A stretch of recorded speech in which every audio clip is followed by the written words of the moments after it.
Assalamualaikum warahmatullahi wabarakatuh. Nama saya Imelda Melinda, saya dari kelas PGSD 1B. Dalam rangka memenuhi tugas mata kuliah Pendidikan Bahasa Indonesia, sekarang saya tahu bahwa bahasa jurnalistik merupakan bahasa komunikasi massa sebagai tampak dalam harian-harian surat kabar dan majalah. Dengan fungsi itu, bahasa jurnalistik harus jelas dan mudah dibaca dengan tingkat ukuran intelektual minimal. Menurut C.S. Badudu tahun 1988, bahasa jurnalistik memiliki sifat-sifat khas, yaitu singkat, padat, sederhana, lugas, menarik, lancar, dan jelas.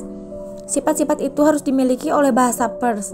Bahasa jurnalistik mengingat surat kabar dibaca oleh semua lapisan masyarakat yang tidak sama tingkat pengetahuannya. Beberapa ciri yang harus dimiliki bahasa jurnalistik, diantaranya, yang pertama, singkat, artinya bahasa jurnalistik harus menghindari penjelasan yang panjang dan bertele-tele.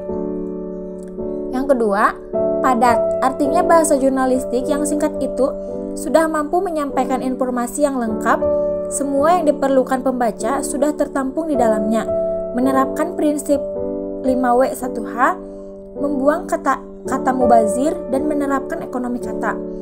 Ketiga, sederhana, artinya bahasa pers sedapat-dapatnya memilih kalimat tunggal dan sederhana, bukan kalimat majemuk yang panjang, rumit, dan kompleks. Kalimat yang efektif, praktis, sederhana pemakaian kalimatnya, tidak berlebihan pengungkapannya. Dan keempat, lugas, artinya bahasa jurnalistik mampu menyampaikan pengertian atau makna informasi secara langsung dengan menghindari bahasa yang berbunga-bunga. Yang kelima, menarik, artinya dengan menggunakan pilihan kata yang masih hidup, tumbuh, dan berkembang. Dalam menerapkan keenam prinsip tersebut, tentunya diperlukan latihan berbahasa tulis yang terus-menerus, melakukan penyuntingan yang tidak pernah berhenti. Dengan berbagai upaya pelatihan dan penyuntingan, barangkali akan bisa diwujudkan keinginan jurnalis untuk menyajikan ragam bahasa jurnalistik yang memiliki rasa dan memuaskan dahaga selera pembacanya. Dapat juga beberapa penyimpangan bahasa jurnalistik dibandingkan dengan kaidah bahasa Indonesia baku. Yang pertama, penyimpangan morfologis.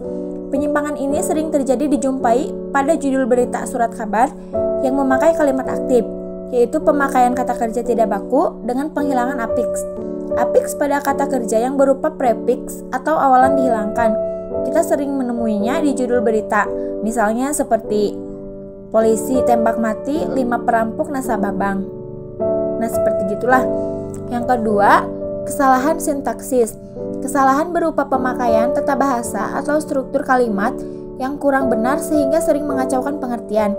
Hal ini juga disebabkan oleh logika yang kurang bagus. Contohnya, kerajinan kasongan banyak diekspor hasilnya ke Amerika Serikat. Seharusnya judul tersebut diubah hasil kerajinan desa kasongan banyak diekspor ke Amerika. Yang ketiga, kesalahan kosakata. Kesalahan ini sering dilakukan dengan alasan kesopanan atau eufemisme atau meminimalkan dampak buruk pemberitaan. Yang keempat, kesalahan ejaan. Nah, kesalahan ini hampir setiap kali dijumpai dalam surat kabar.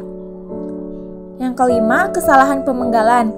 Terkesan setiap ganti garis pada setiap kolom kelihatan asal penggal saja. Kesalahan ini